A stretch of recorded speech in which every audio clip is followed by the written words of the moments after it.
All right, is everybody ready, or y'all? I'm here, Nobasaki Kushi, here, Nobasaki Gochi.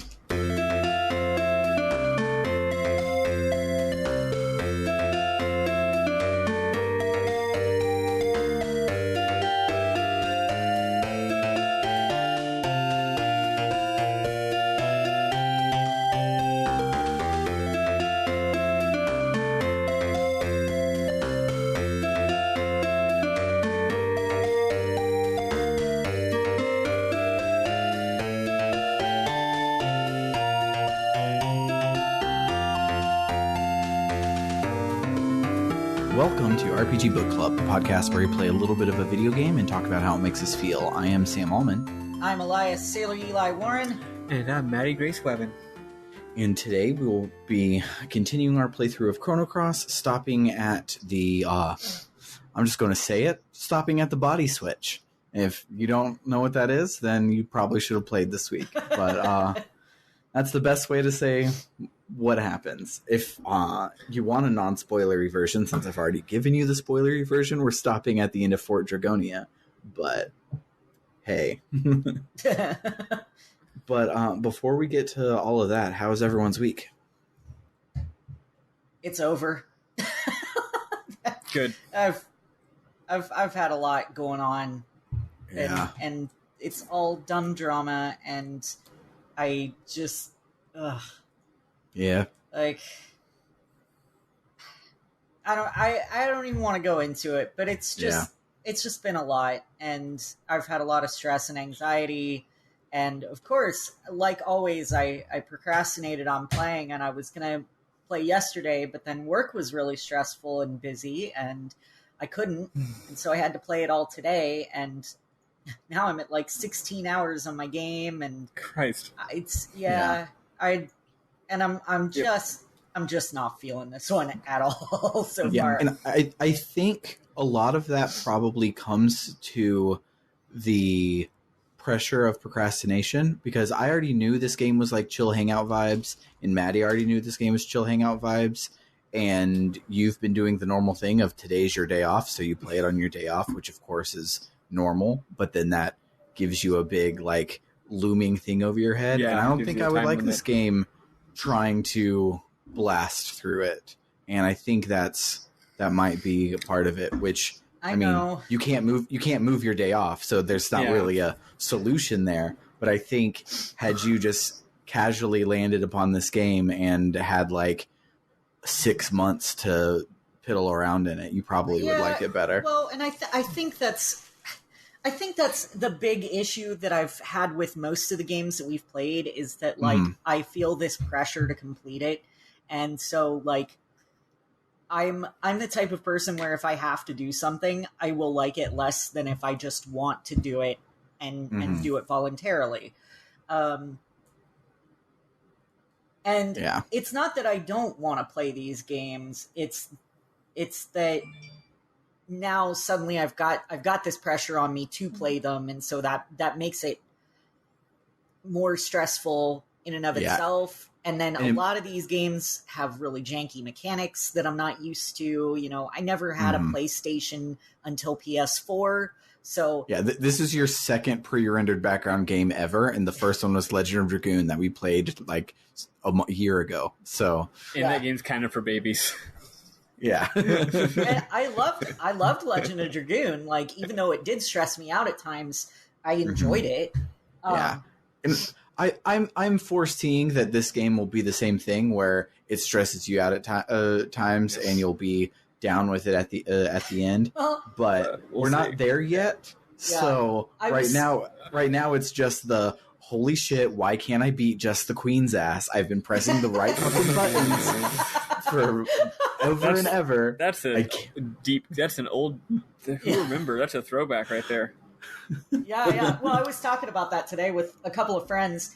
I have real life friends. You would know them, Sam. Ruth Colbeck and Michael Quintana. Yeah.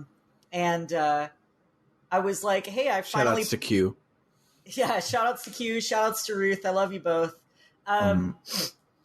But I was telling him I finally played Chrono Trigger because Ruth has been wanting me to play Chrono Trigger for fucking ever. Let's see, the game's 25 years old, so about 25 years.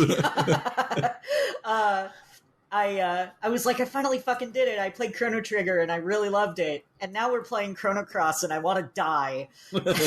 And Q goes, Chrono Trigger aged like fine wine. Chrono Cross aged like milk. So that's kind of how I'm feeling right now.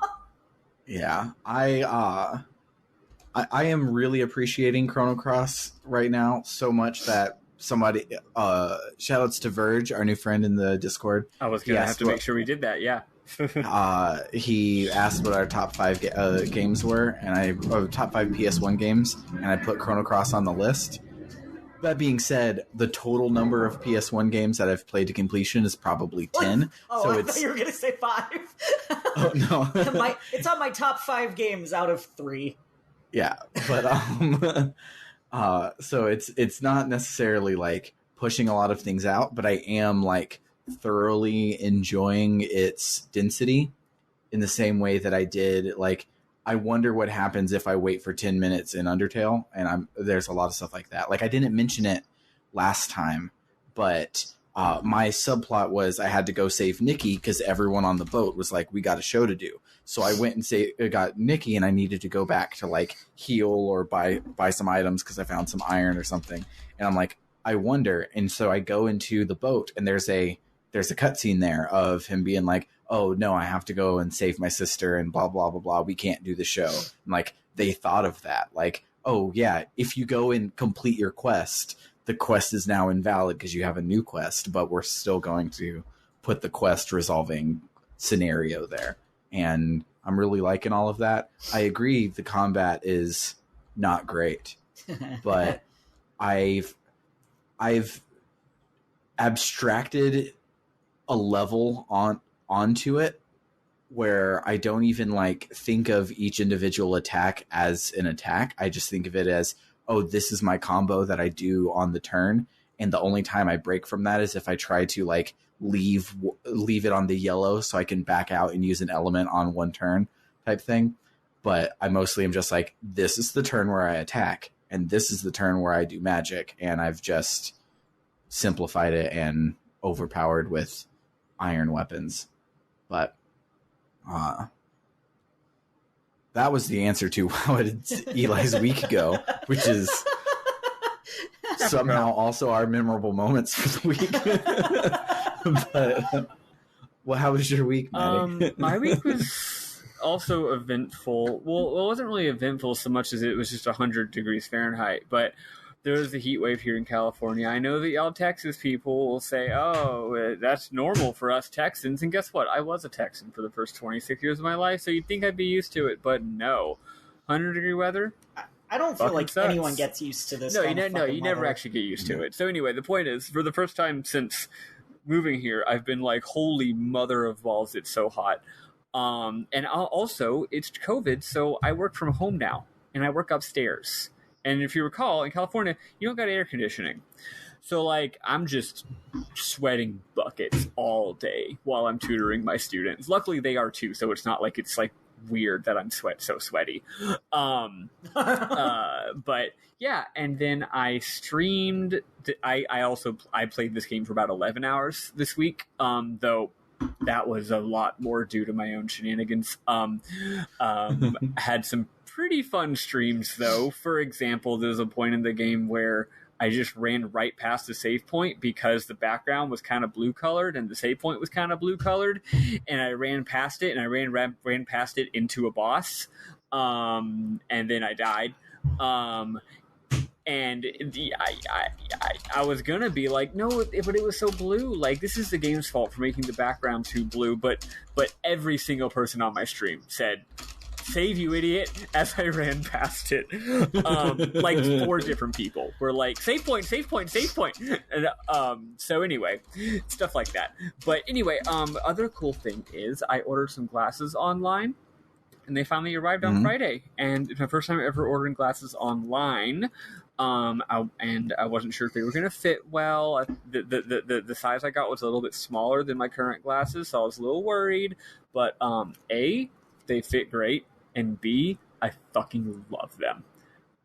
Nice. Although, when I first put them on, I saw you remember in SpongeBob when... Is it SpongeBob where he's like blind or something? And it's the episode of Dexter's Lab where he puts on glasses and then he's like better glasses, or he fixes his eyesight with like, technology, and then he sees that everything is hideous all the time now because he can see all of its tiny imperfections. He has like supervision, so he sees like every pore in his parents' face, and like it's like sees every little imperfection. That's what it was like with me having normal vision. Because I've had the same glasses for the last 3 years. So, like, also the day that I got the glasses, I was really sweaty and also hadn't shaved in, like, a day. So I go to the bathroom, I put on the glasses, and I look in the mirror, and I, like, recoiled from what I saw. You're like a real... You're like one of those realistic cutaways at SpongeBob. Yes, no, that's literally what it was. The SpongeBob reference. It was that, except with more dysphoria. So because again, I also haven't shaved in like 2 days, so I'm like, I got this disgusting stubble, I got all these pores, I'm sweaty as shit, and I was like, I've made a huge mistake getting I'm these new ugly glasses. and I'm proud. Eventually I got over myself and got used to it, and my first thought was literally like, oh my god, this is how I really look like. I've been this ugly all along. But first of all, I shaved. Second of all, I got over myself a little bit, and now I'm like, these glasses are amazing. I am absolutely in love with them. It's so nice to have a change to my aesthetic, because I've been kind of languishing because I can't go shopping or anything. And also I've got three different jobs that I'm very actively looking at, all of which are good prospects. Only one of them has technically gotten back to me, but it did get back to me. I took a 2-hour-long online assessment for it, which was hard. So anyway, 3 different jobs. Send me posy vibes, and that's it. That's it for me. Yeah. Also GDQ. So, yes, GDQ. we pulled ourselves away from the Twitch stream to record this podcast because Hollow Knight is looming at us in about 40 minutes. So we're going to speed through this so we can all catch Hollow Knight. Yes. But my week was great. Our furniture came in from IKEA, so I now have like a battle station. It's in Creations Quarter if you want to look at it, Eli. I didn't see it. And or Maddy if you didn't see it earlier. But it's luxuriously large. I have always only had a place to put my computer and never a desk. And now I have a desk, and it is huge. I have 2 screens for my gaming PC. I have a CRT for my PS3. I have a 4K monitor and a laptop for my work laptop. And every single screen that has an HDMI input also has a console on it. So I have a 360 and a Wii U on my computer screens. I have a Switch on my 4K monitor, which is hilarious. But so I have everything hooked up and tons of desk space. So I'm not like having to balance my Coke can on like my laptop keyboard or anything silly like that. Like I can just set stuff down. My microphone is just in front of me on my desk and not like precariously pushed around anything. It's a good feeling. I have really 3 comments on this desk. First of all, you're right. Luxurious is the best word to describe it. I can't believe how big it is. Like, wow. You get so much space to just do whatever you need to do. Second of all, I think it's hilarious that the center of the entire thing is a CRT. That's lovely. And third of all, actually, I have 3 comments. I see that you are now a true. You very quickly have become a true Midwesterner because there's a can of Faygo in the picture. Yes, I've never had Faygo, but according to my girlfriend, who is also from the Midwest, Faygo is really good. Actually, they're super into it. So, yeah, Faygo is so their diet stuff, because I still am trying to not drink my calories, even though I have ate a lot of them. I am the fattest I've ever been, but I'm trying to at least not drink my calories. So I've had Diet Faygo Cola, which is pretty good. It's approximately Diet Coke, so it's not a Coke Zero, but it's pretty good. But Diet Faygo Grape, their famous grape soda, is it's cough syrup. It is real bad. Don't like it at all. Pawned it off on the 3-year-old because she doesn't know better. She's never had real grape soda. So, and if you have her drink enough of it, then when she gets sick and has to drink cough syrup, she'll like it. Yeah, it's smart parenting, not child abuse. Train her to think that things that taste bad are good. Actually, I also did their. I did the diet version of their Sprite knockoff that looks and is marketed as a Mountain Dew knockoff called Moon Mist, and that was really good. Their diet one of that was great. But other than that, I went shopping at Woodman's Market, which is employee owned. So fuck yeah, and that's great. I bought local. 100% of the stuff I got, except for Summer's Dunkin' Donuts coffee and some Honey Bunches of Oats granola, because I couldn't find the actual granola section, but that one was on an end cap, and I'm like, fuck it, I'm just gonna grab it and fucking go. I'm tired of being in here, because there were way too many people in that Woodman's, and it made me skeeved out because of COVID. Oh, but I bought super local, and it was great. I tried Bellatorio, I think it is, pizza, and holy shit, it is the best frozen pizza I've ever had in my entire goddamn life. It is so good. Man, you're making me want to move to You're making me want to move to Wisconsin. You should move to Wisconsin. There's so much cheese here. I'm not. I'm not going to move. I'm not going to move to Wisconsin.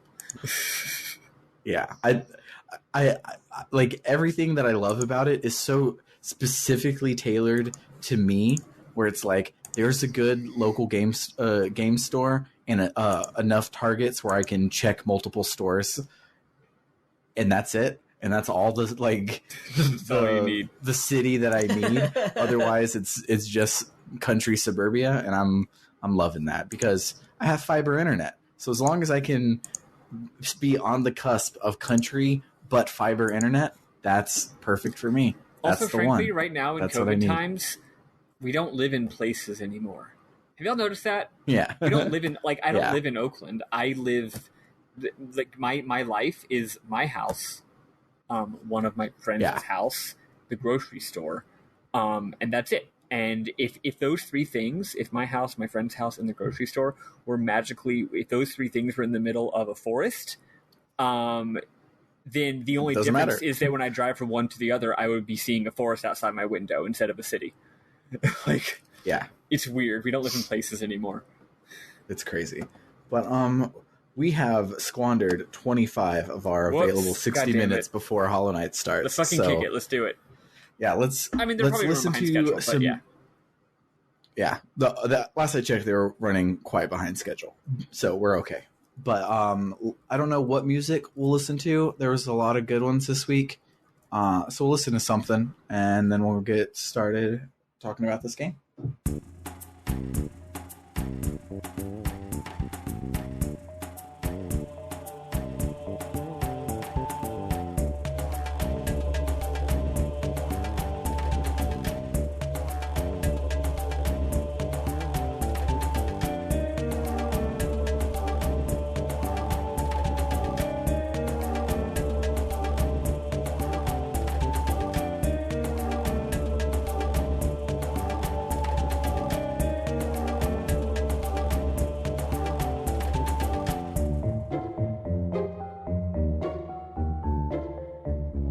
So, last time on Chrono Cross, we assaulted Viper Manor, and Kid was with us, and then Lynx threw a dagger, and it hit Kid, and she fell off a balcony, and we jumped off after her, and we all passed out underwater, so we saved, and then for some reason, we're the one that's, like, sick in bed when we wake up, and we're like, oh, your friends are all outside waiting for you, and you go out there, and Kid's like, hey, yeah, I was stabbed, but, like, whatever. but then she dramatically collapses to the floor because she's been poisoned, and it's weird that like it didn't just fade up and she was already in bed. Like it had to show you this scene of her fucking falling out, but whatever. Yeah. It's cool. We are out on a little island town called Goldov, and that's where all of the Cha people live. So Korcha, Matcha, Orca. Did we talk about Korcha's like one brief scene last week, or have we not talked about him? We did. Okay, cool. We vaguely mentioned him. Cool. But yeah, he's someone we met last week. He was a little boat ferryman. He's the person that took Eli to Viper Manor. Oh, that's right. So then we are here with him, and he's like, hey, I happened to be by in my boat, so I was the one that saved you. And we're like, gee, thanks, man. And Korcha is hella hot for Kid, and talks about it a lot. We'll talk about it even more in mine and Maddy's route through this week. But so she passes out, and we take her into the doc, who is a hacky sack player from the year 1998. And he has a beanie and baggy jeans and a jacket tied around his waist. So, yeah. I love him. He's an extra in the Power Rangers movie from the 90s. He's Hammer. He's Hammer. So, he says that she was poisoned with hydra venom, and it's apparently a slow acting poison, and that's why she fell out after we had woken up. So we're like, okay, so hydra venom, we can get an anti-venom. Let's do this and save her. And he's like, yeah, funny thing, hydras are extinct, so she's just gonna die. So then it asks you a question. What are you gonna do about that, Serge? And you can be like, oh, well, technically it asks us a question in a second, but I'll say it now. I forgot there's a scene with Harley. But it's like, what are you going to do about that, Serge? There's no such thing as hydra anti-venom. Are you going to try anyways, or give up and let Kid die? And I'm like, let Kid die. And it's like, Korch is like, what the fuck? And I'm like, never mind. I can't do it. I can't commit. I wanted to have coverage so we could talk about all the routes, but I can't do it. So I gave up, and I had to save Kid. I couldn't do it. Nope. I was like, fuck her. I was probably gonna let her die, because that's the only path I've never taken in this game. But I was streaming, and everyone on my stream was like, don't you fucking dare, you asshole. And I was like, I mean, to be fair, it didn't take a lot of, like, I didn't want to do it. So when I saw that the people in my stream didn't want me to do it, I was like, okay, fine, I'm not doing it. Sorry. Which meant I had a whole extra dungeon. Yeah. That dungeon is kind of cool. Glad you didn't have to play it, Eli, because you would have been twice as stressed. Yeah, but I'm definitely glad I didn't have to, even though the walkthroughs I found were really confusing. And kept talking about it? Mm-hmm. And so I thought I had to go there, and I did, and I'm like, where the fuck is this boss that's supposed to be here? Oh, I'm getting poisoned for no reason. Also, sorry, I'm eating pizza. That's fine. Pizza's yummy. Pizza. So yeah, before it asks us that question, Harley does bust in and chews us out. I'm trying to remember what she so she shows up. Says. It's kind of interesting. She has shadow powers, so just like Link's last week.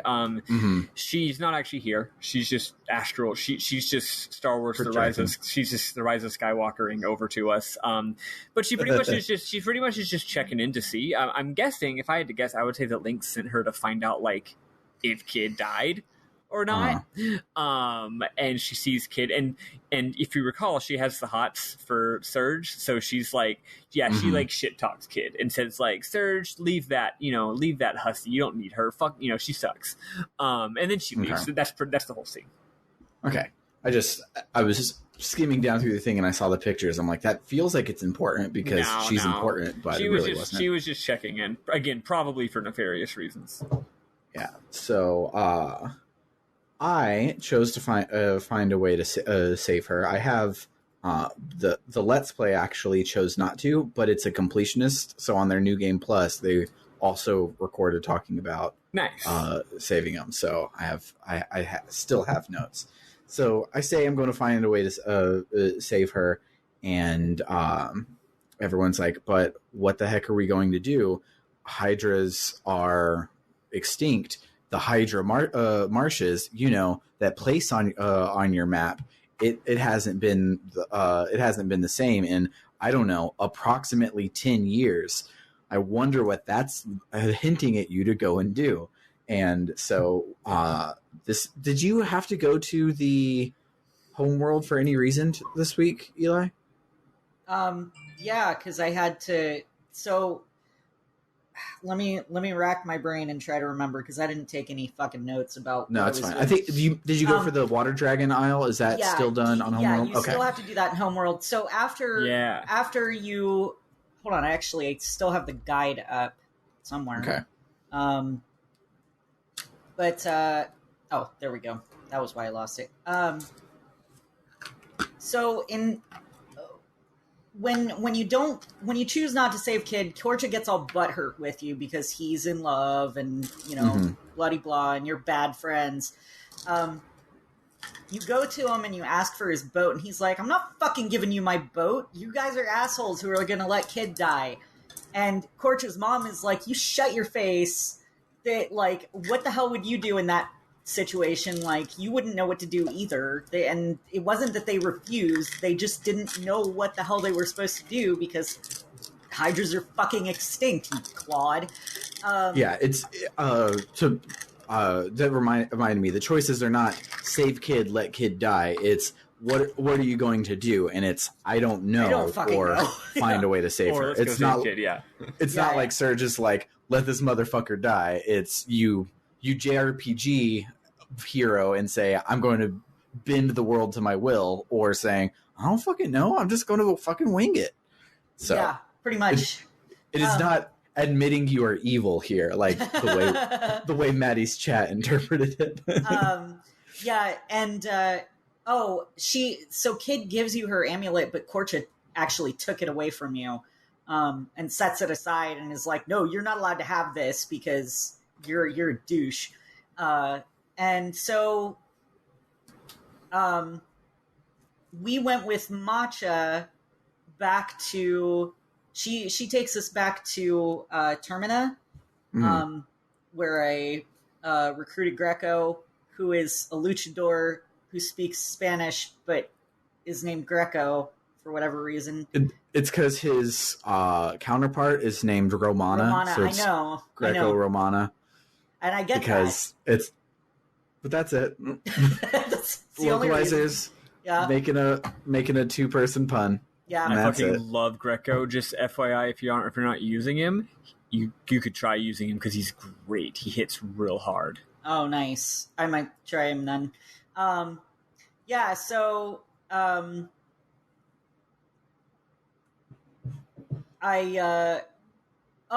and Glenn mentions going over to this little hermit island where you can talk with Radius, which we both had to do that, so we'll cover that in a second. I just didn't know if you had to for the Water Dragon Isle, which we'll get to in a bit as well. And then once we got back to Gul'Dov, and like we went inside. There was something else I did in there, I'm sure. I can't remember what it was. But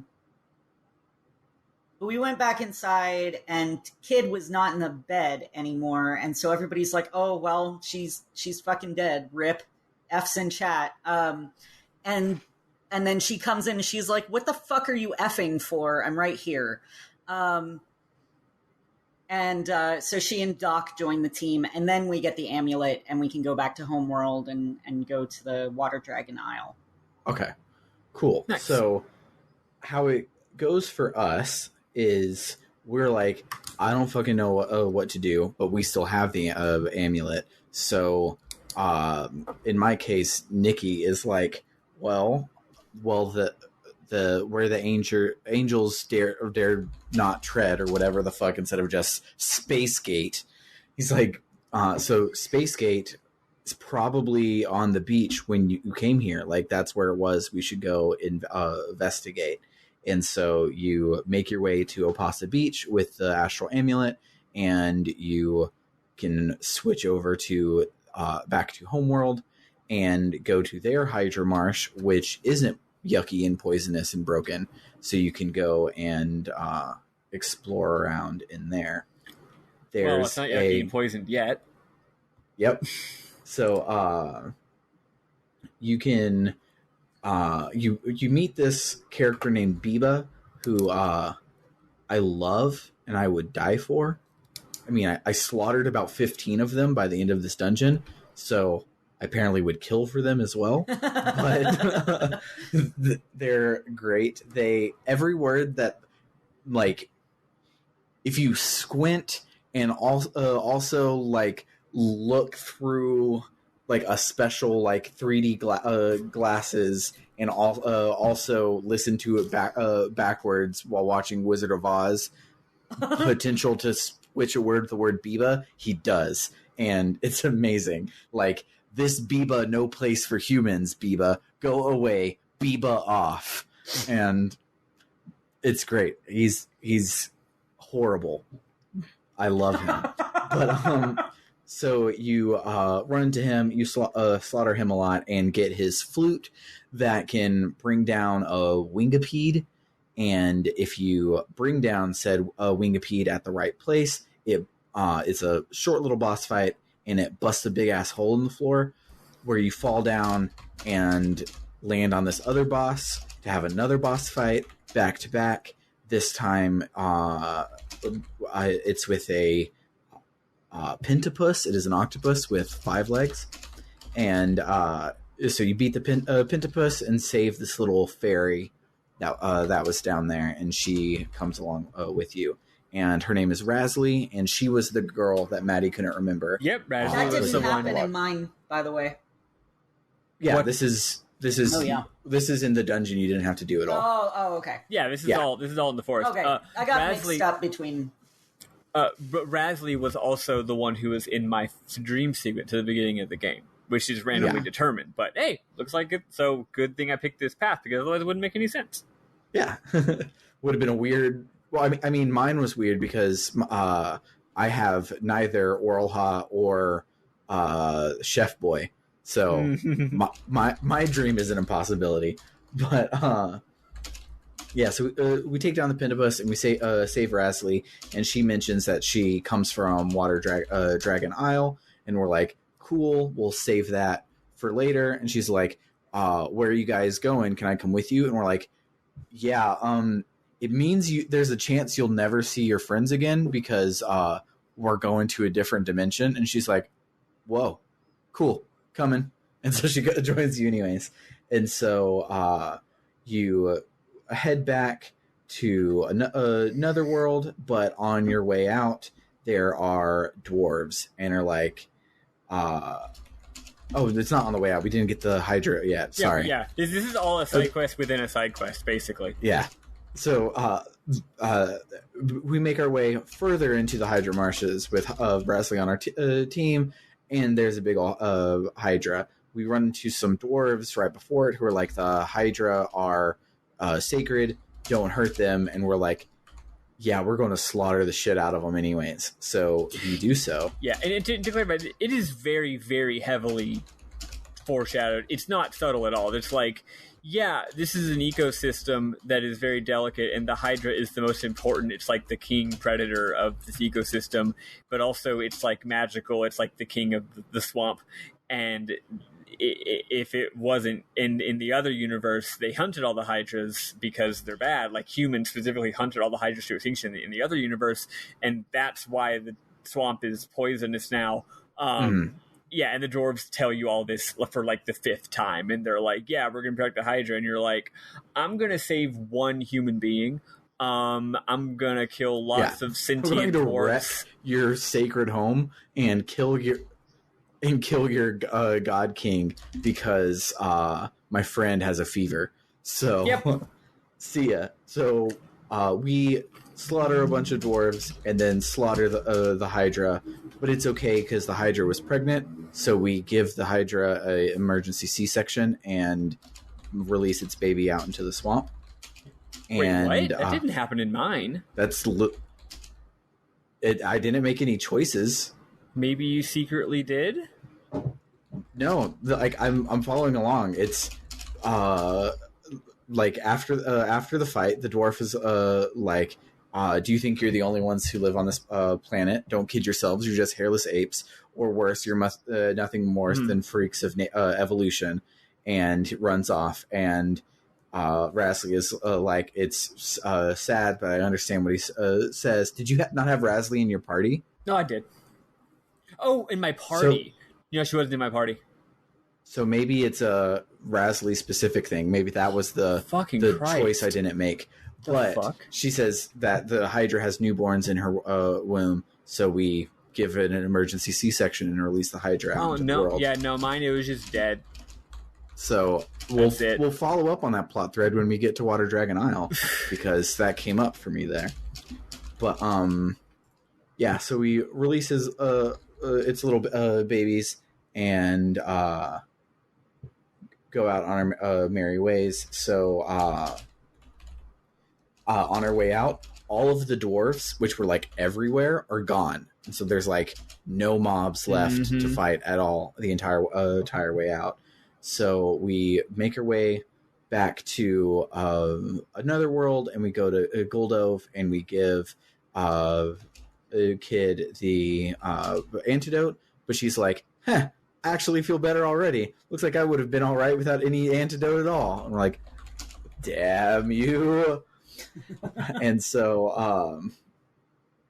But Doc is like, well, since you've got this, we now can have an antidote forever, so we can, like, you did us a great service, like, for the good of the people. Don't be mad that you did this dungeon for no good reason, but we're mad anyways. So we let's see. So we tell Doc about how we got it from the other world, and all go to bed. And at night, we see that Mel, who is Korcha's sister, steals all of Kid's elements, which is weird because elements have seemed like an abstraction, and your element grid has seemed like not a thing that exists in the real world. But apparently, your element grid can be stolen. And that's what Mel does. She breaks in and steals Kid's element grid. Can't believe she stole our captcha log. Yes. And so you wake up and you can't find it, so you have to go and find Mel, and you look everywhere for it, and it takes a long time because I'm not good at searching this weird laid out town. And so we get everything back, and decide to head to Termina. There's a lot in the scene, but I don't think any of it was important of the Mel scene, so I'm skipping past it. So we head ourselves over to Termina, where we do not get Glenn, unfortunately. Eli has both Magus and Frog in his party, so... Yep. Fuck us, I guess. Yeah, yep. Well, actually, Glenn never mind. Glenn gets the X-Strike ability with Surge. I keep wanting to call him Chrono. Yeah. The one thing it doesn't let you call him is the one thing you want to call him. Yeah. It doesn't seem to be available all the time. I don't know what the deal is with it. Yeah, I think... They both have to be at, and this is me remembering from like fucking high school. So I think they both have to be at level 3 on their element grid, which is where their level 3 attacks are. So I know Surge's is dash and slash, and I don't know what Glenn's is, but it's the combination of those two. It's the combination of those two at once. So you got to have them able to use it, and also, of course, they have to have stamina in order to use it. Yeah. And I don't have any yet. If either of them use that move, so if, like, say you use dash and slash, I think you can't use X Strike. I think it uses both of the elements at the same time to do it. But I don't have a dual tech yet on any of my people, so I'm not the most familiar. I'm just remembering from a long ass time ago. So, I haven't got any either. So skipping past stuff with Greco. skipping past the stuff that everything else until the Hermit Island is just side quests. There's a bunch of side quests we can go do if we feel like. And by side quests, I mean mostly like you pop in an island to see what's going on with it. For example, there's this whole other island called Marbule, which is a whole nother town we can go to, but it's literally nothing happens there. You just learn that it exists, and it'll be important later. So it's just like you can go to a bunch of islands where nothing happens. You can also go around and collect the pieces to everyone's favorite boy Skelly, which I did. That's awesome. And there are a couple more. Sam, did you return to Viper Manor? I did not. There's some major stuff in Viper Manor if you return there during the daytime, but I will tell y'all later. So that's it. We can go on with the actual plot. Yeah. So, did we have to do another Hydra Marsh, or was that just to get Skelly? The next required thing is not even really required, but the next thing is the Hermit Island, and then the ghost ship, and then the rest of it. That's it. That's all there is. Yeah. I did a lot of side quests because I wanted Skelly, and Skelly is the entirety of my memorable moments for later. So yeah, we make our way to the Hermit's hideout, which a couple people had talked to us about, and it's on fire on the mini map, like it's smoking when you pull up to it, and so you get there and it's been roasted, and you're like, well, shit. What happened? And Harley pops up and is like, I did it. I set this shit on fire. Fuck you.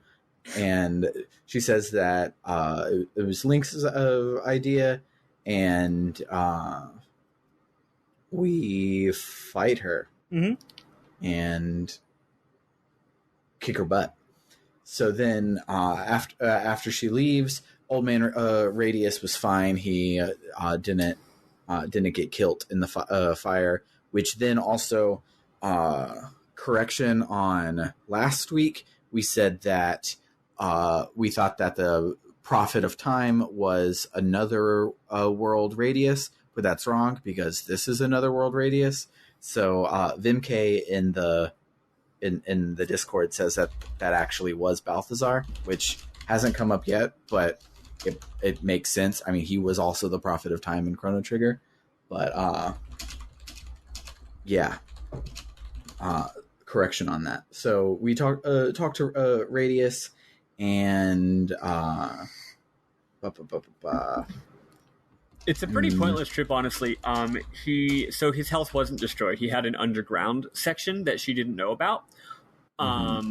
And he gives you a lot of backstory on the Knights of the Acacia Dragoons and all that stuff. Yeah. It's stuff that we all pretty much already talked about, or at least had inferred, but it's just more backstory. Yeah, it's like, Radius himself used to be an Acacia Dragoon. In fact, he was there before like the younger ones took over, which is Karsh and all them. We're gonna learn more about this stuff later, so there's not really a whole reason to go into it. And also, the reason we came here was to get help, and he explicitly was like, I really can't help you, honestly. And then he drops a lot of foreshadowing about how some interesting foreshadowing about how there's a ghost ship around somewhere. Yeah, that's what we learned from there. Because our goal that we found in Termina that I had skipped while we were doing it is we're trying to get to Fort Dragonia, because that's where all of the Acacia Knights are currently. That's where they escaped to after Viper Manor. So that's where we're trying to go, but we have to get through Mount Pyre, which is surrounded by a fog and is super treacherous and filled with lava. So we don't know how to get through that. We're trying to figure out how to get through it. That's our quest that we're currently on, that we've been talking about for 20 minutes, and I forgot. So our goal the whole time is like, we got to go fuck up Link's. He's in Fort Dragonia. Let's go get him. Yeah. So on the world map, which is not a map of the world, it is a map of a tiny, tiny, tiny subsection of the world. But on the world map, there is a big old hunk of fog, and if you go into the fog, the ghost ship shows up, and you're like, oh shit, the ghost ship's real. But then you get on it, and it's just like a pirate ship with a bunch of dry ice machines. And they're they like, literally pretend to be ghosts to get people off their backs. It's hilarious. Yeah, it's real good. And we meet Fargo, who's hot, and so cool. and he's like, "Oh, you probably don't work for Link, so I can trust you and tell you all of my secrets." And I really thought he was going to join here, which probably means that he joins in Homeworld, because this happens. This happens a lot in this game, where like it happened with me with Nikki's side quest last week, where I go through with Nikki and then a person comes out that's not a generic NPC and she has a portrait, and I do this whole quest for her, but she's not the Nikki, the Miki that joins our party. It is Miki on Homeworld that eventually joins our party. And it feels like that's probably the same thing happening with Yeah, probably. Because as we've learned so far, in this game, characters joining your party generally is like... They basically the characters put out very quickly in this game. The first time you meet them, they join your party. Like Greco is literally, you have a... I'm not going to go into Greco, unfortunately, even though I love him, but you have a quick little scene where you see who he is, and then you go into his house and you talk to him, and he's like, "Hey," and then he joins your party. Yeah. That's how it usually tends to go. Yeah, so the fact that Fargo didn't immediately join means probably the other dimension version of him will join our party. Yeah. So while he's bragging about saying, "Oh, we're a fake ghost ship, we just want people to get off our backs," the real ghost ship shows up and attacks their fucking boat. So now we have to fight all the ghosts. We unfortunately don't get to go to the ghost ship. The ghosts come over to our regular ship. Oh, that's a flashback about Lynx. I don't think it's actually important. Yeah, doesn't matter. Yeah, we'll get to it when we get to the links of it all, if it is important. But so yeah, we fight a bunch of ghosties, make our way through. We have to find a key and everything. We run into Pip from Viper Manor, who is there somehow. Doesn't make sense, but that's where he joins your party. And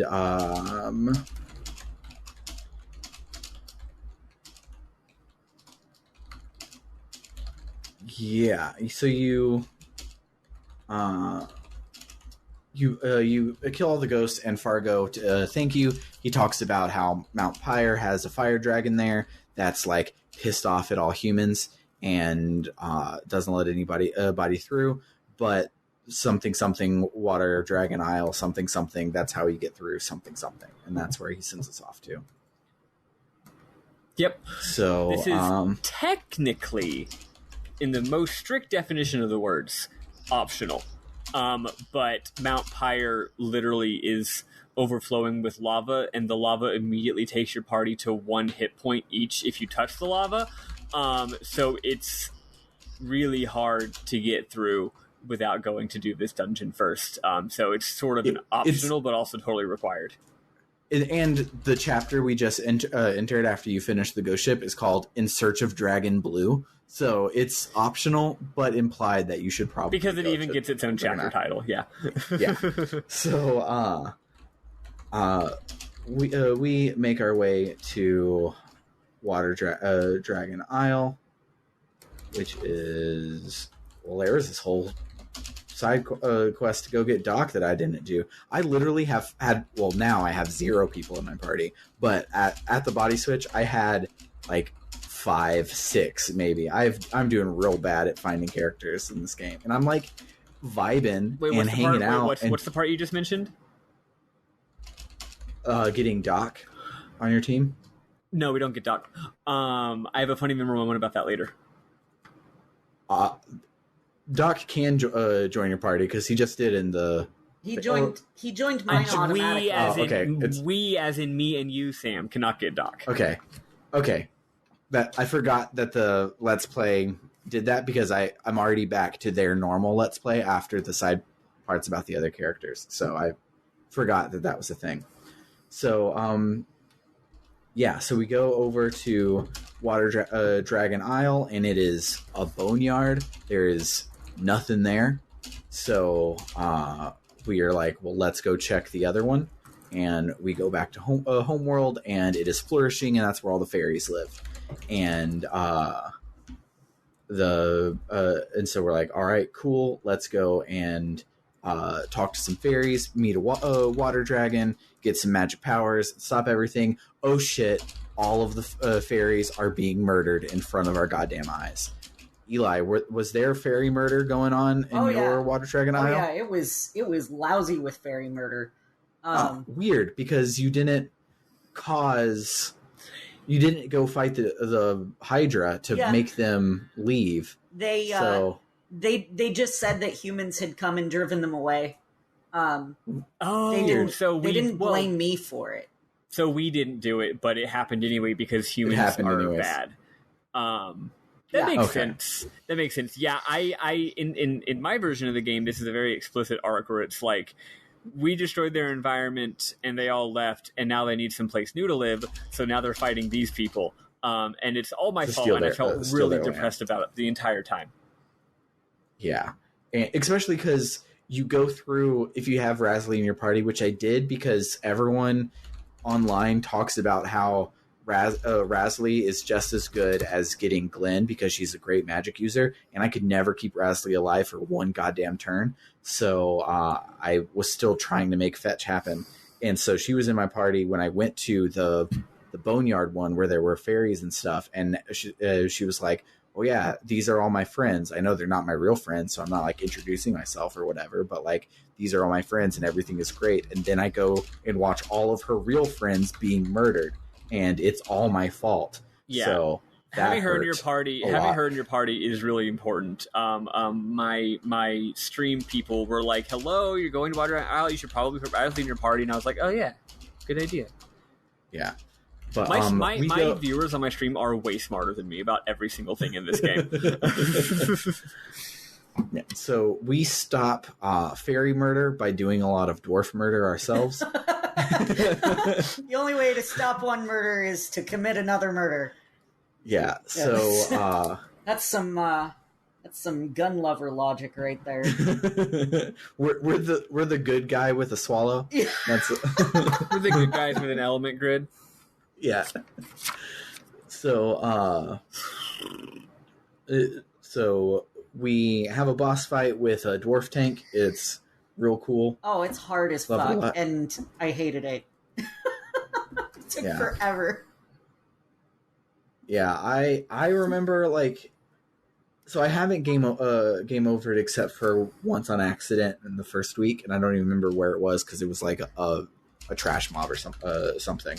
But and so I remember like having an issue with this one, but I've just gotten a real good feel for like do an attack, unleash the strongest thing that I have, and then do an attack, but just do a couple of them so that I can then heal, etc., and like keep myself alive. Like I've gotten into a good rhythm with the thingy, so I haven't ever died, but I remember hating this one a little bit because he hits like a truck. His element shot thing like does like 100 damage to each person, and right now we barely have 200 health, so it's ridiculous. It's ridiculous. That's so funny because I had a really hard time this week with a lot of bosses, but not this one.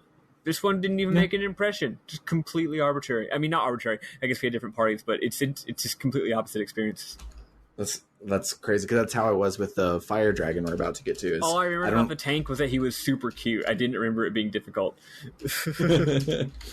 So after we kill the tank, the dwarves are like, "So you're just going to run us off too?"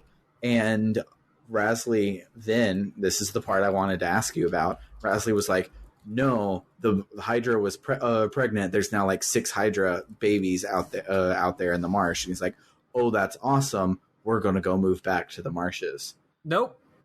I don't remember what happened exactly, but we wait. First of all, have we talked about Rosetta yet? No, we're about to. Okay. It's the next scene. So basically, I don't actually remember if they go back to the marshes or not. I don't remember that, but basically, they're just mad at you, and they talk about how humans suck and how they have no home, and it's some sad music plays and they leave, and that's it. Oh wow. Yeah. Yeah, on the Let's Plays, the dwarves just die. They don't even run away. You just killed them all. And that sucks. So I guess if you don't do the Hydra Marshes and you don't have Rasley in your party to diplomacy, they just all fucking die. You've actually prevented murder by committing genocide. Yeah. So, good job. Eye for an eye. Yeah. An eye for every eye. Yes. So, or every eye for an eye. I don't fucking know. Anyway, whichever way that works. Yeah. So, you make your way to the top of the aisle, and Rosetta is there. And if you have Rasley in your party, like I do, they have a like heart to heart. And I'm trying. What else? I'm trying to remember what she said, because she doesn't say a damn thing to the Let's Player. Do you remember what they said, Maddy? Rosetta? Yeah. That depends. Does Rosetta die or not in your game? I think she died. But okay, so I just found out because I was looking up some stuff while we were talking that Rosetta doesn't have to die here. But she did for me because I was too slow in getting to the bottom of the dungeon and beating the boss. So what happens is Rasley asks if she can have some time with her sister. So she leaves the party briefly, and we go to the next room where we talk to the water dragon. And when we come back later, Rosetta died. Okay. So we don't get any, like, she doesn't give like a farewell parting speech or anything like that. That's cool that it's timed, though. I love this game is made entirely out of the moment of, we said we would wait for Shadow. If we wait until there's 10 seconds left, Shadow stays in your party. That's this whole game. Yep. So she could have died. Shit. So she could have not died, but she did. Yeah, and now Rasley's really sad about it. Yeah. So we go in to talk to the water dragon, and the water dragon's like, yo, I already know what's up. You can have my breath, which will freeze everything around you, and including the lava that's keeping you from going through Mount Pyre. And you're like, hell yeah, thanks, bro. And as you're leaving, it asks you, it asks it in old-ass English, wilt thou change this world, or wilt thou change thyself? Wilt thou live on thy mother planet, or wilt thou turn thy back on the planet and tread another path? And also, one other important thing he gives you besides the ice breath, by the way, he does give you your first summon. Did either of y'all actually use this summon at all? I tried so hard to use that summon. So I slapped it on Nikki, because it's a blue summon, and Nikki's highest spot, it made it be, it's Frog Prince, I think is the name of it. So it's Frog Prince -2. So I couldn't even put it in its appropriate spot. I had to put it in a lower spell slot. And you only can do summons, as Salt and Pepper tell us, if your field is all the way blue. So I did like Ice Beam, heal, but then enemy was like yellow bullshit move. And so I'm like, well, fuck. Ice Beam. All right, now Nikki, go and do a combo and finish that combo with a summon, because I want to do it. And he hits the first hit of his combo, and the motherfucker dies. I'm like, well, god damn it, I'll never see this fucking summon. I haven't had a blue character in my party after that point in the game. The only blue character I ever had was, I had someone who was blue. Lena? No, you didn't get Lena. Is Rasley blue? No, she's green. No, I had someone blue for a little bit, but I haven't had him since. So I haven't even touched the summon. I've been using Surge, Guile, and Glenn. So I don't have a blue person with me.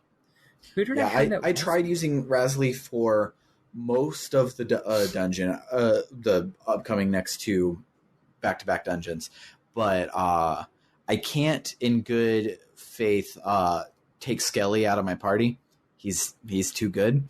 So I only have one spot that I can rotate, and I was trying to make Rasley happen. I gave up in the middle of this next dungeon, or no, in Fort Dragonia, and I switched back to Nikki, and I've probably going to keep that party for, well, I guess I won't keep that party because I ain't got no party anymore. But we'll get there. So,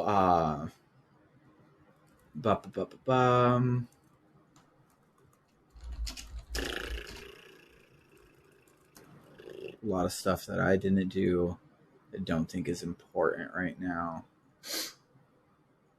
No, we had to Mount Pyre. Yeah. Oh, what the fuck is this? I don't remember that happening. What? We go to Mount Pyre. Who cares? It didn't happen. There's a flash forward that I don't remember happening, but apparently it happens. No, I didn't get it either. I saw it on a LP that I was briefly looking at to plan this week, and there's a bit of backstory we get here. It's actually backstory. It's extremely important foreshadowing. Wait, did you get it, Eli? Is it where house is burning down and there's like a child's drawing in crayon that says Luca?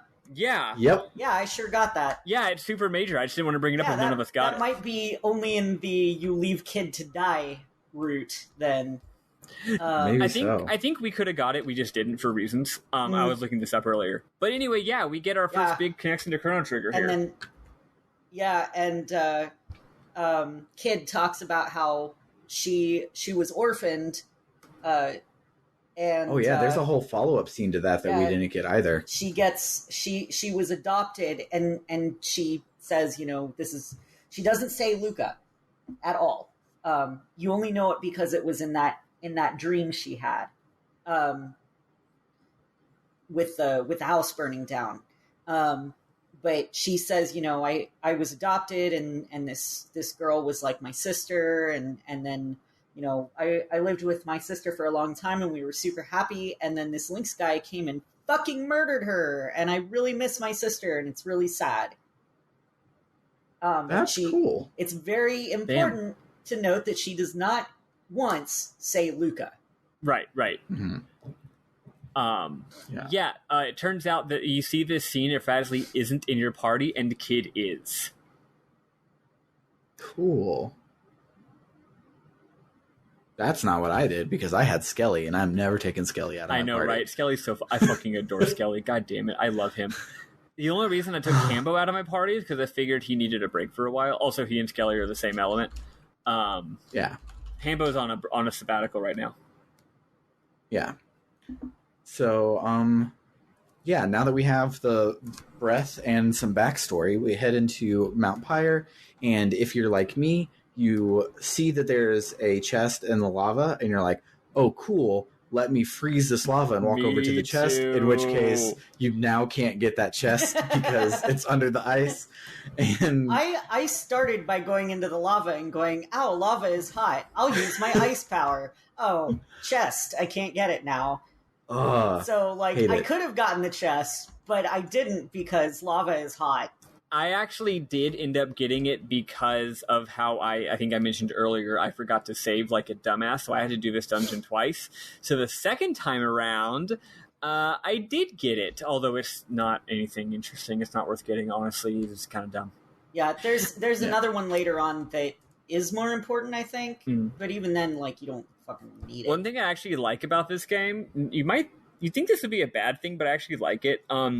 Most of the treasure is completely not very good or interesting. It doesn't really matter. And when I say treasure, I mean treasure that comes from treasure chests. There's all kinds of very, very important items and elements you can get in this game from various places, but the treasure chests are usually just nonsense. So if there's there's been a couple times so far where there's been a treasure chest that's on a cliff or off in the distance, and I can tell there's some kind of puzzle to get it. And if I wasn't streaming, I probably would just stubbornly try and get it for 30 minutes. But since I am streaming, I'm like, fuck it. It's probably a capsule. Who cares? So I've just been skipping. I've never skipped past this many. I'm digging into this game in every single way except for getting the treasure chests. That's the one thing I'm not fucking with. I'm like, I don't care. Yeah. So in Mount Pyre, we fight Salt and Pepper, and they teach us about element stealing. which hasn't come up since. Don't know why they tutorialized it there. But you also run into Another World's Draggy, which joins your party in a cool way in like a disc. But you get to meet him here. I know he joins your party in a cool way because I thought he did it this way, and I tried for like 30 minutes to make it happen. In which case, I looked it up, and they were like, "Yeah, it doesn't happen yet." But yeah, that's basically it. So you make your way to the fire dragon, and you let's see. Nothing happens. You have a Sultan Papor fight. You have a fire dragon fight. You walk past a giant fire dragon. Brief thing I should mention here, I guess, is that this game has lore which involves 6 giant magical dragons that are like the god dragons of the El Nido archipelago. That wasn't really it. That's not an important plot point yet, but it keeps low-key being a thing. For example, you can see if you go hang out at Marbule for no reason, you can see the black dragon in Marbule. He's asleep, and you can just be in the same room as him and he's asleep. The water dragon is the one who gives you the power. There's also an island called Earth Dragon Island, and there's also an island called Sky Dragon Island. Nothing happens if you go to them, though. And here, there is a fire dragon, and he's in the background. Again, he's actually not sleeping. He's, like, trapped in the ground. It's very weird. Mm-hmm. But anyway, nothing happens. You just see him. So the game's establishing that there are these, like, everyone's favorite pieces of world building and lore from Chrono Trigger. Remember when Chrono Trigger had dwarves and fairies and dragons? Those things from Chrono Trigger? Yeah, there's so much in this game that, like, I really feel that they were like, okay, so we have this idea where we want to fill in some lore of Sky Place. Forget its name at the top of my head. They're like, okay, cool. What parts from Chrono Trigger you're going to use? Like, oh no, that's it. The rest of it is going to be completely unrelated. Yeah. Other bullshit. It just is going to fill in this one plot hole that we had in Chrono Trigger. And also one plot point that's established in this chapter that, since you went past it, I thought I'd just briefly mention it, since it's just, I think, a little bit important. If you're in El Nido, you notice that the entire world map is surrounded by reefs. And also there is a little entrance to it, and it's actually a little bit of a cute joke because the entrance has like this current that you can't get through, and part of you might think like, oh, that's like a gating thing, like Zelda, like later I can go through that current and see what's outside. It's like, no, that's just graphics. This is the whole game world map. But it is the case that El Nido Archipelago has been like historically like isolated from the rest of the world for the majority of its history, and it also is implied that humans didn't show up there until somewhat recently. They don't explain, maybe like 100 years. I don't know if they really say it, but it's like there's basically some colonialism thing going on where it's like this is a weird, magical, mystical land that has shit that the rest of Chrono Trigger doesn't have. It's got demi-humans is the main race, but it's also got dwarves, it's got fairies, they're all living in harmony, and there's also these god dragons. And then humans show up like 100 years ago, and they're sort of colonizing it, and now, of course, they're at war with Poor. But yeah, it's like you can't get there via boats, really, because there's crazy storms and stuff. So that's... so that's a thing. And the reason I'm saying that's not just lore. It is going to be very important in like 3 weeks, so might as well say it now. Yeah. Yeah. So on your way out, you fight the 3 remaining bad guys on the Acacia Dragoons, and basically nothing happens with that. You just fight them because they're trying to stop you from getting to the fort, and you go to the fort anyways. I did not realize at this moment, but Harley shows up to tell you this is the point of no return.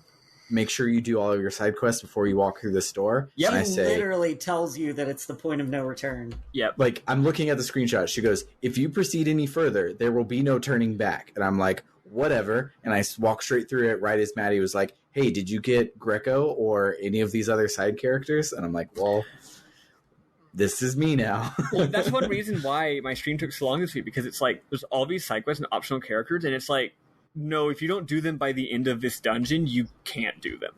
Actually, that might not be true. You could do them, but I don't like. There could be a chance later in the game to get Greco. I don't know, but like, you can't do them for a fucking while. Let's put it that way.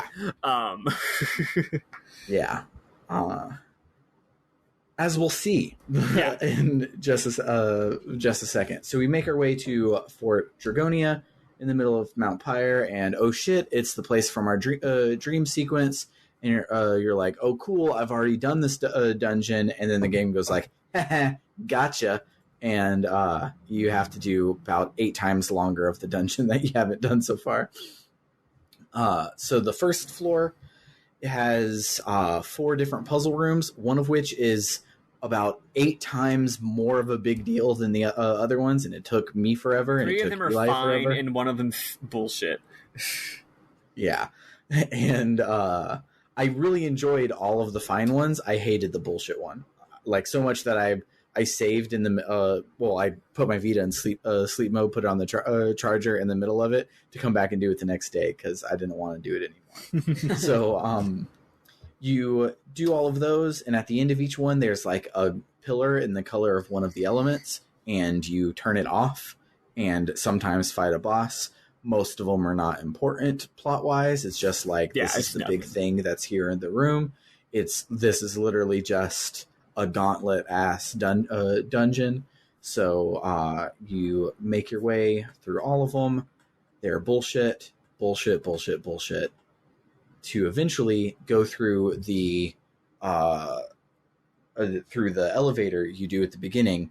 But none of the cutscenes that happen at the beginning happen here. And I don't know if it's because I didn't have Kid in my party. Because like I said, I cannot take Skelly out of my party. Yeah, I didn't happen to me either. Well, first of all, the party was not the same as the dream. So it's a little funny. It's like, damn, Serge, if you're going to have a prophetic dream, why would you have a slightly inaccurate prophetic dream?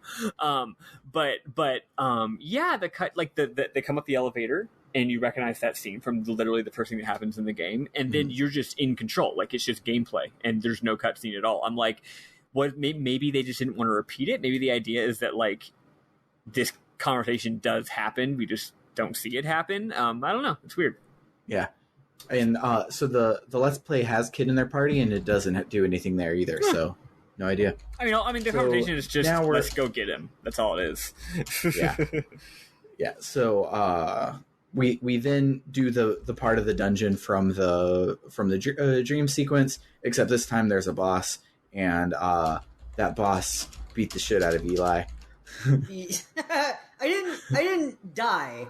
Oh, I ran away like a bitch. The boss that kicked my ass was the one before it, the one before the elevator.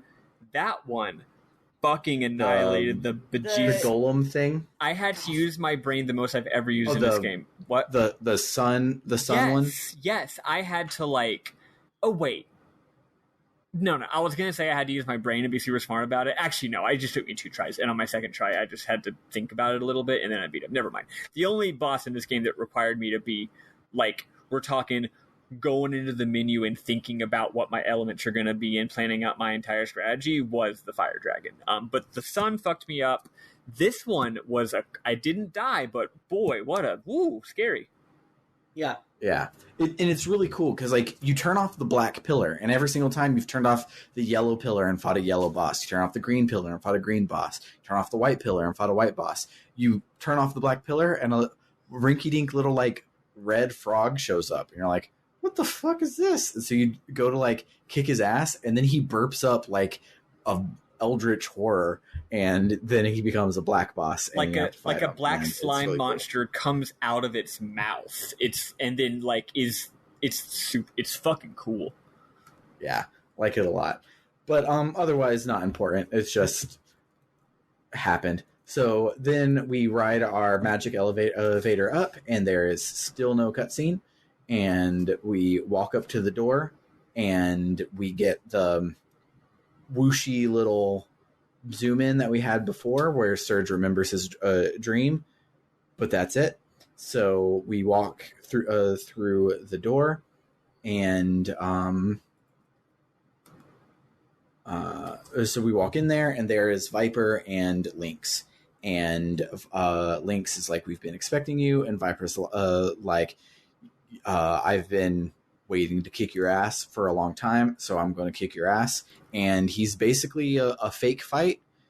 He might not technically be a fake fight, but I took him down with like... I also found this fight pretty difficult.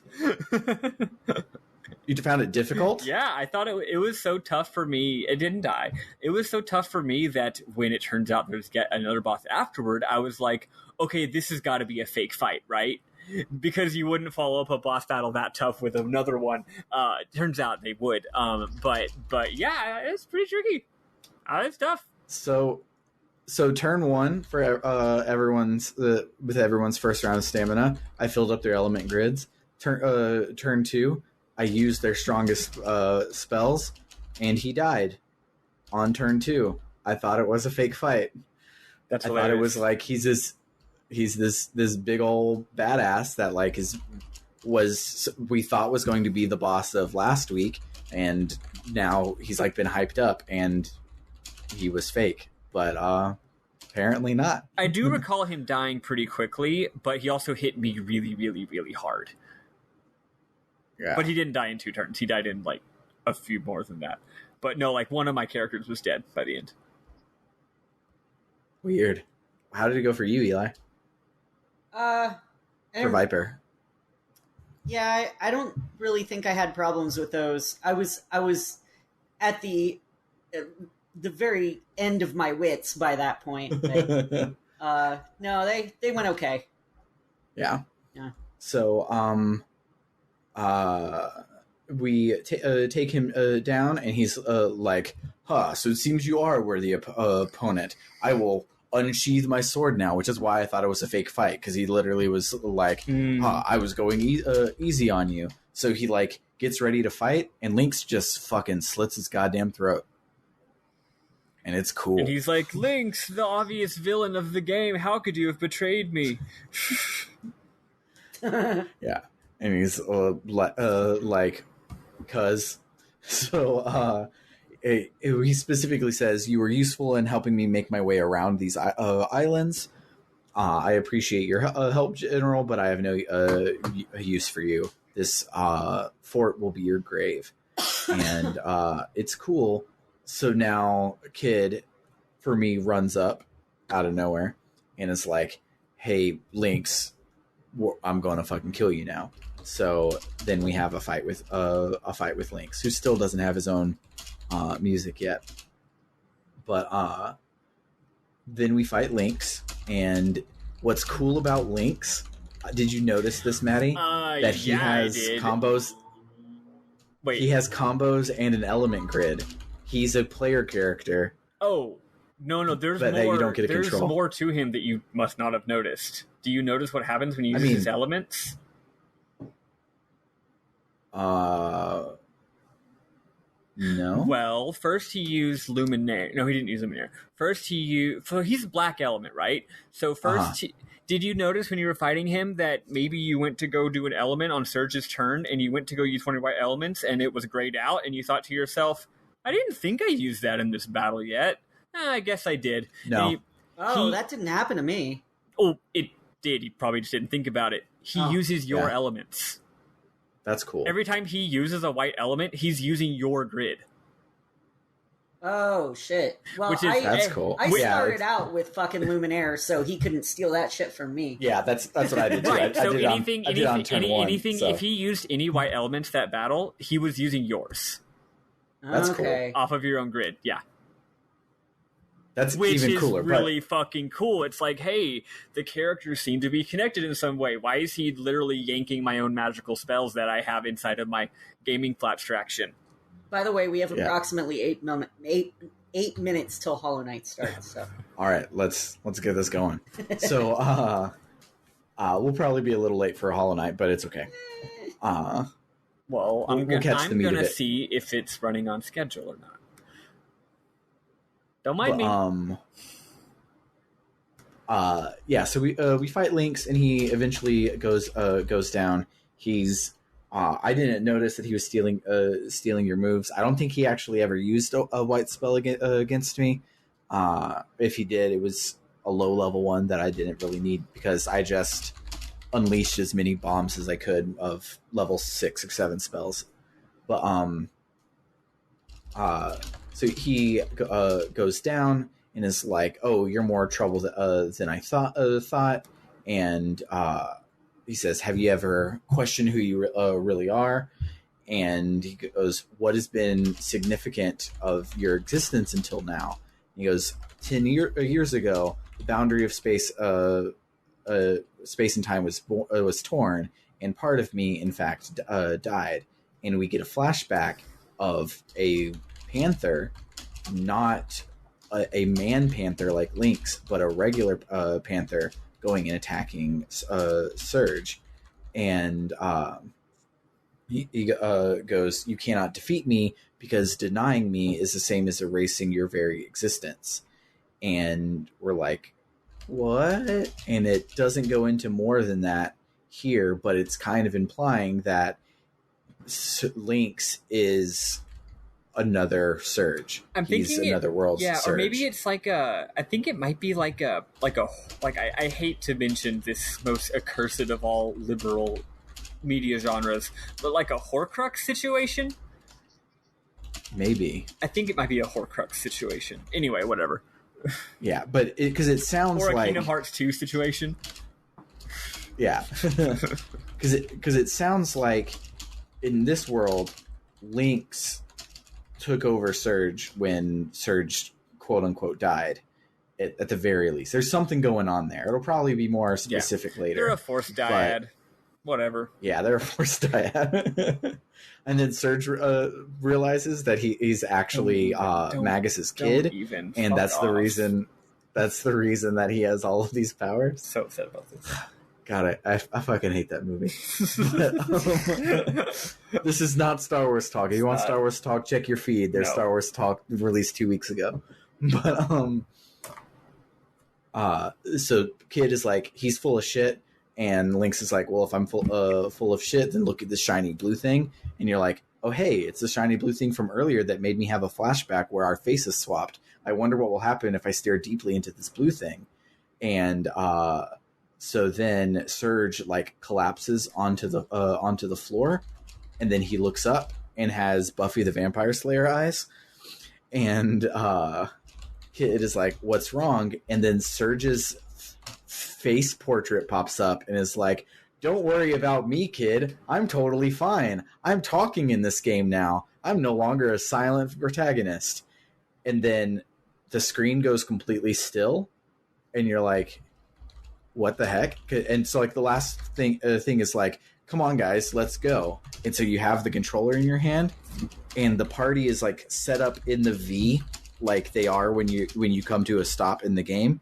So you move your control stick to move, and Lynx moves instead of Surge. Only for a fucking second too, before it goes into a cutscene.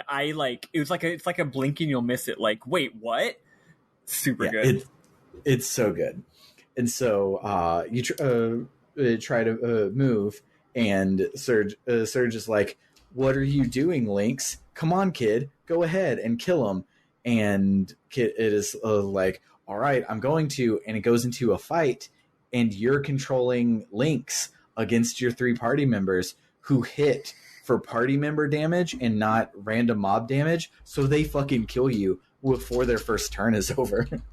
And you just fall to the ground, and Surge is like, all right, you did it, kid. Finish him. And he's like, she's like, wait, something seems fishy. I can't do it. And Surge is like, well, I'll do it. I'll avenge Luca for you. And Kid's like, wait. He's like, what? She's like, I never fucking told you Luca's name, which is a trope, but every fucking time it happens, I fucking love it in every piece of media. It's so good because I never catch it. And then the character does, and I'm like, oh damn, he knew something he shouldn't have known. Yeah, so then we get one of my favorite FMVs that we've gotten so far, which, by the way, this game gives them out like fucking candy. They're like a second long, but every time they're like, we want the camera to do a dramatic close-up, have an FMV. It the Final Fantasies that came out around this time like you get like a good FMV like per chapter, like per disc maybe. This one it's like not every fucking second you get an FMV, which is so good.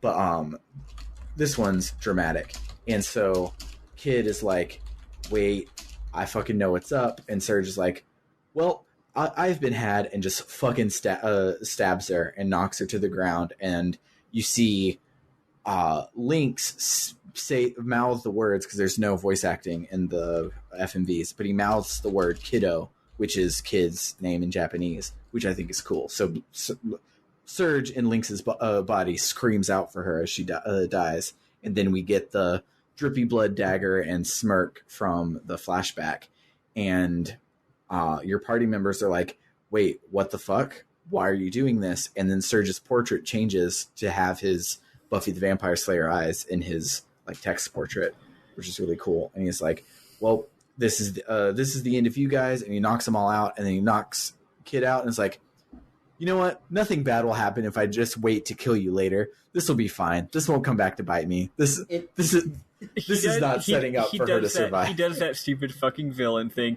Maybe there's a dumb plot reason later where he couldn't kill her for lore reasons, but right now it definitely comes off as just like, I'm gonna not kill you.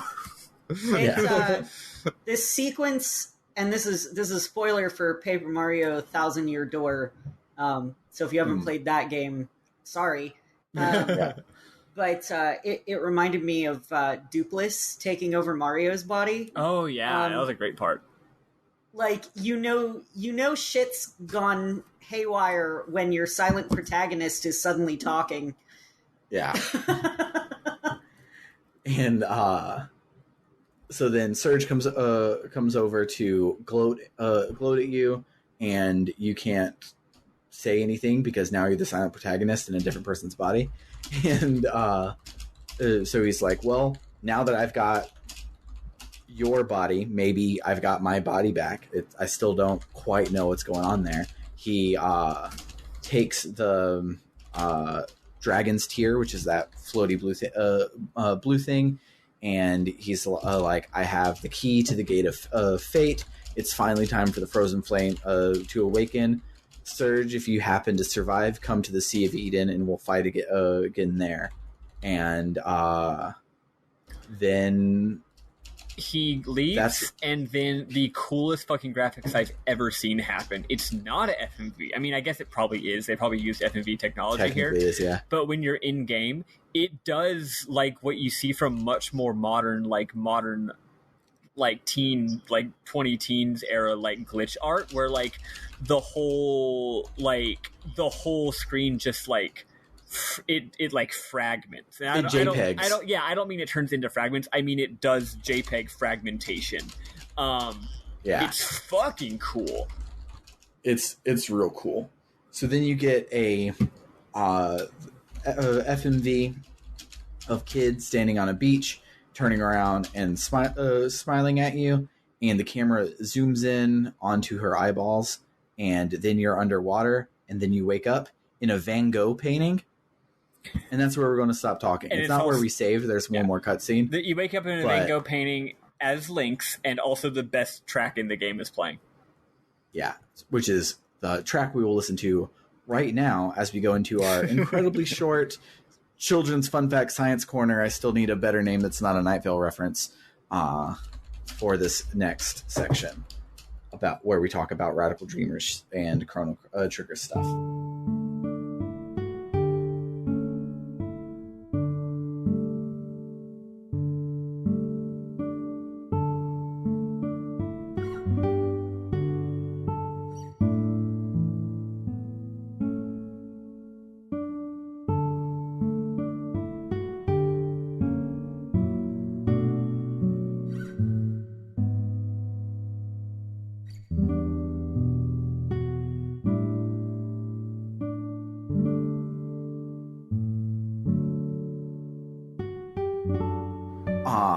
Chrono Trigger shit.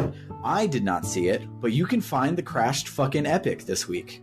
That's the part I was going to mention. I'm just going to very briefly, I'm not going to go into it too much, nothing really happens, but So one of the optional things you can do in this game is you can go back to Viper Manor. You can go during the day. It's pretty much abandoned because they all left to go to Fort Dragonia. And hey, the fact that it's defenseless is going to be important next week. And anyway, there's a few things that can happen there. If you go into the room where we met Lucia, the hot German scientist lady, she just like, I'll join your party. And then I got her. Oh, nice. And then if you go to another part of the dungeon, there's another. Oh no, this is Lucia again. Actually, I got this scene. I just said there were scenes in reverse order. There's Lucia, and she's talking about this like weird bio-sentient plant creature. And she's like, I would need this special item in order to make it like a real boy. And you get that from the another world, Hydra Marsh. So you got to go through Hydra Marsh again to get that. I did it. And you get a character named Neo Theo, who is like I named him Neo Geo, who is like an artificial life form. And so those two characters you can get from the dungeon. And also, if you go back to the big library where we first met Balthazar, if you go behind it, there's a switch, and you click the switch, and you go down a secret ladder. And this is something I have never seen in my previous playthroughs of the game. You go down a secret ladder, and holy shit, there is a wreckage of the Epic from Chrono Trigger. Your airship from Chrono Trigger. It's just chilling there. There's nothing about it. If you walk up to it, the characters are like, what is this? It looks like some kind of device. It's broken. That's it. Nothing happens. There's also a big blue monster there. It's the same big blue monster that we fought on the beach in the very first dungeon in this game, but I'm now realizing, contextually speaking, positioning them next to the Epic, that those might be news. Which, now that I'm realizing some plot stuff that happens later, actually they're definitely news. And the new doesn't really say anything. I don't remember if he says anything important plot-wise. I don't think he does. And he also says, do you want to change your name? So you can rename your characters here. Yeah. So that's cool. Somehow both the Epic and news are underneath Viper Manor. So what's going on with this place? I went over there, but I did not notice the Epic. Yep. Yeah. It's real cool. So, other things you can do is you can get Skelly here, as we alluded to.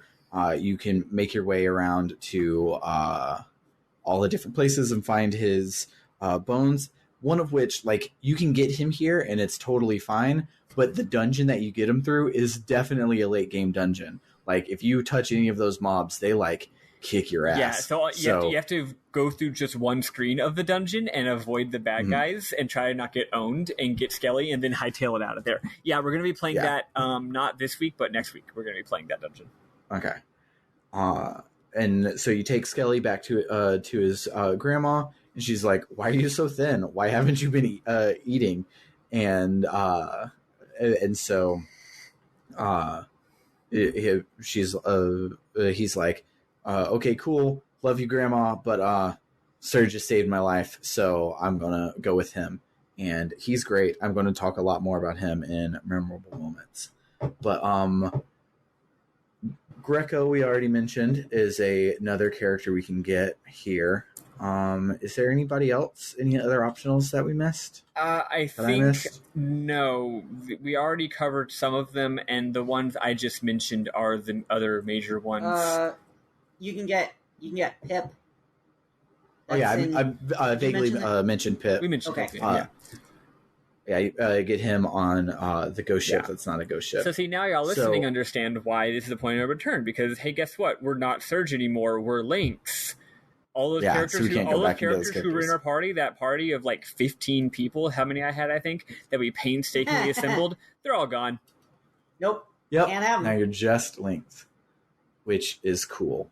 And Bye, I remember when I played this game before, I know that I got my body back. Spoilers. You're going to get your body back. It's happening.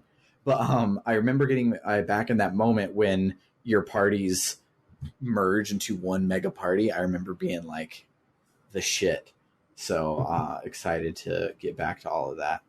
But let's see.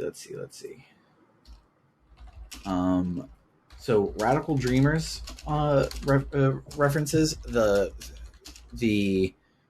scene that Eli talked about at the campground where Kid talks about her life at the orphanage is lifted straight from Radical Dreamers, but in Radical Dreamers, he didn't murder everyone there. He just kidnapped Luca, which was the thing. She was trying to go and save Luca in that one. But, let's see. I keep going to all these pages in Control F Radical Dreamers because I'm getting most of my Radical Dreamers stuff because I have not played it from this Let's Play where he is. I think that's probably it.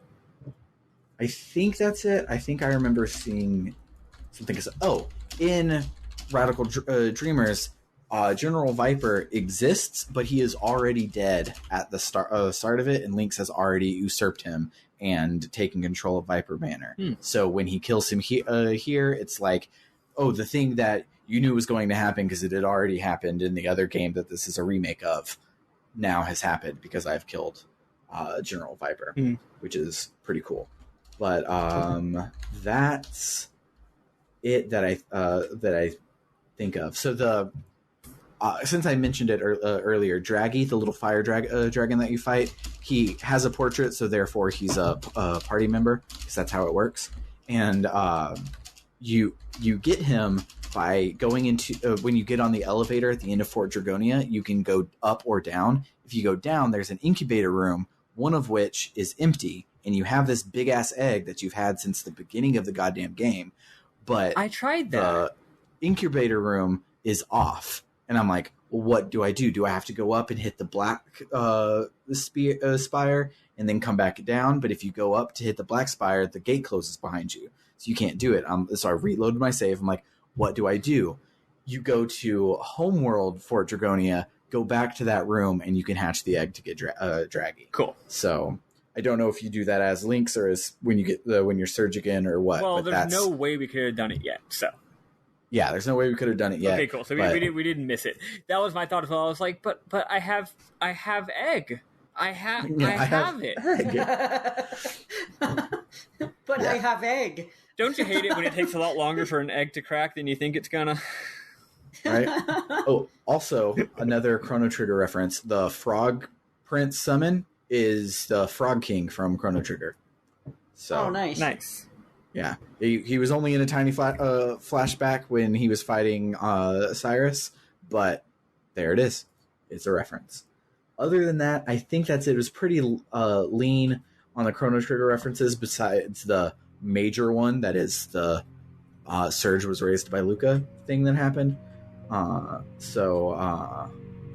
Yeah, let's talk about our memorable moments after we listen to some track. Don't know what it is.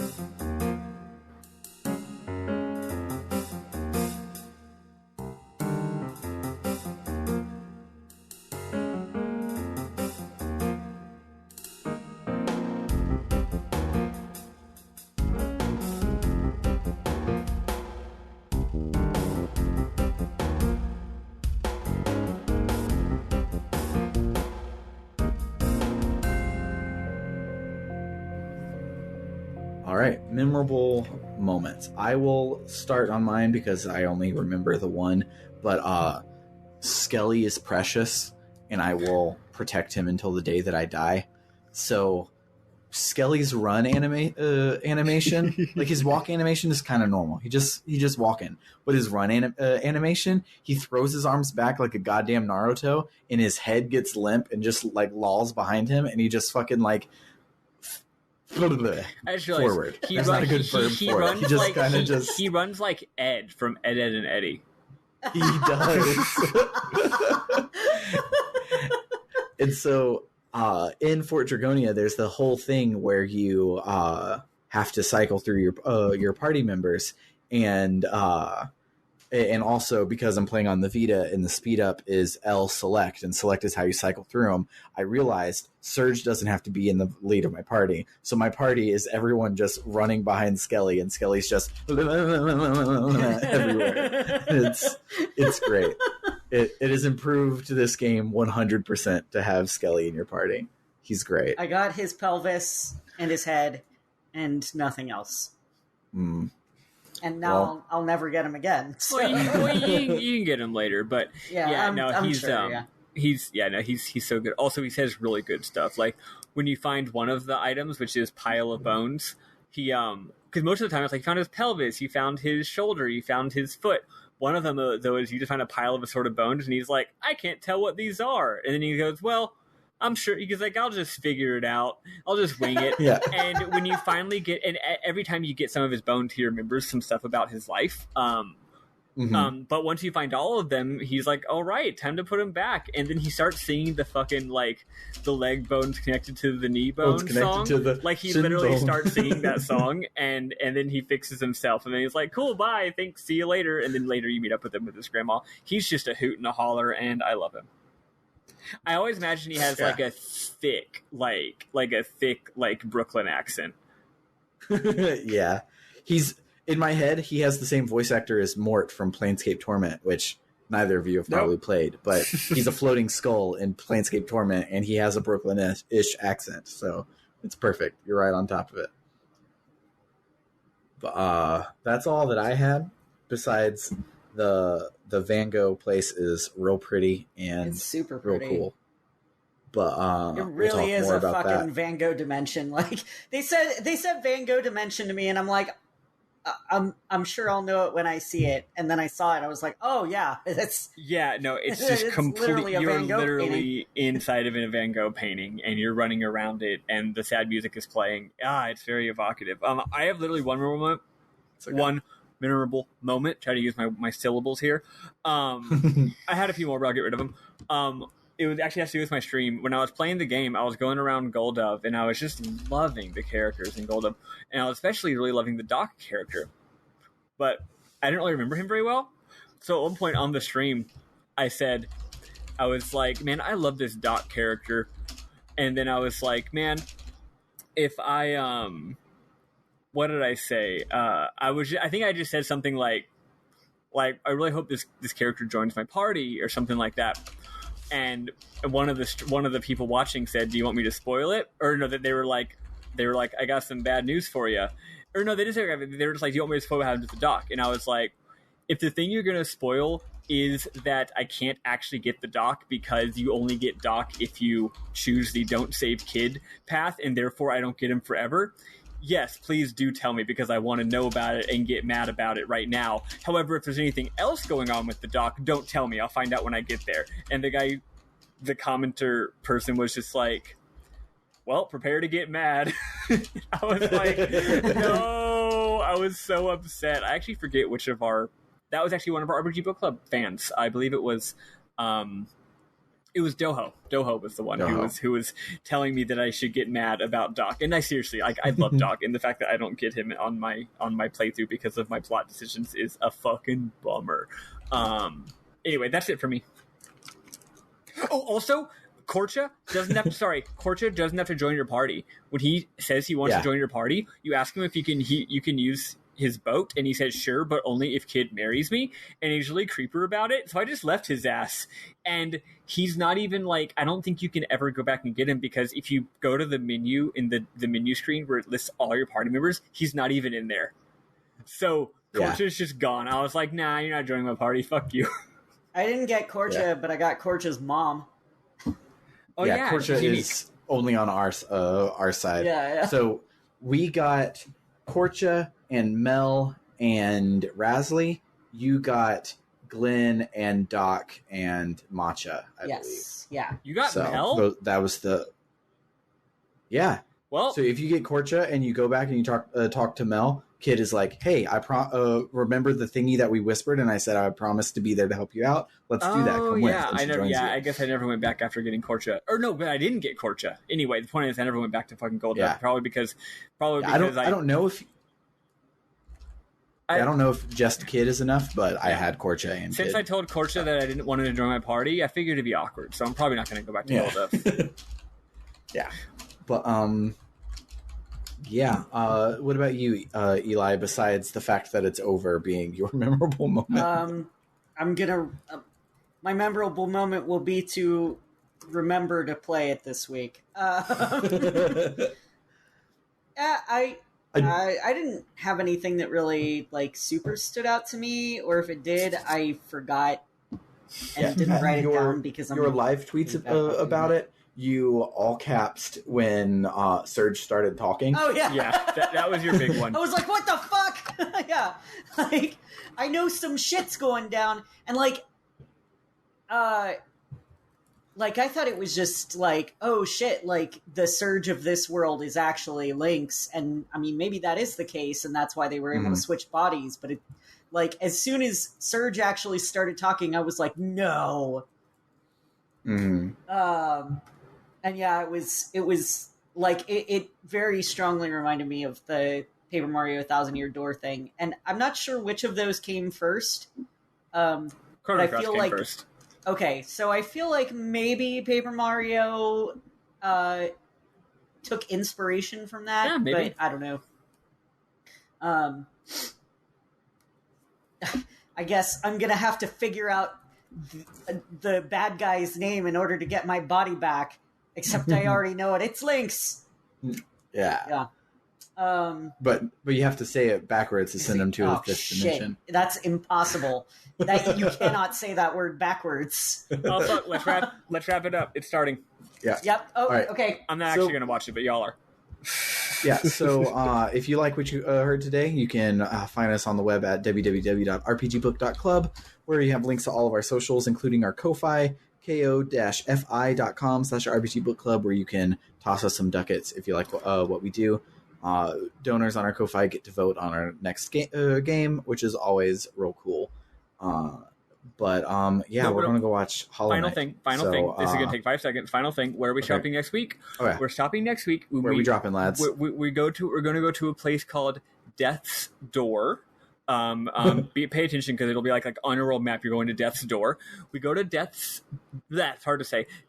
Door, and we see a very major reference to Chrono Trigger happens, and then we leave Death's Door to go to the next place. That's when we save. Okay. When we leave Death's Door, we save.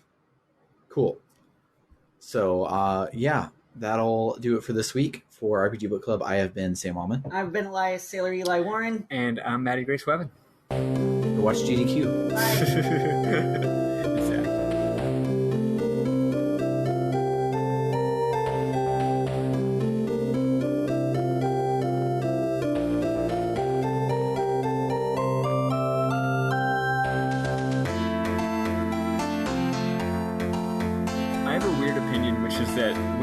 Ice in your drink, and then you go to drink the drink, and there's like literally a mixture of temperatures in the same gulp. I kind of think that it's cool.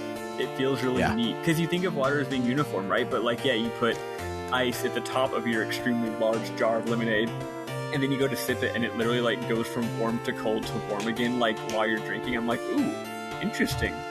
There's so many things happening in my mouth right now. Anyway. There's so many things happening in my mouth right now. Maddy's campaign slogan. No, people are going to think I'm a fucking bot.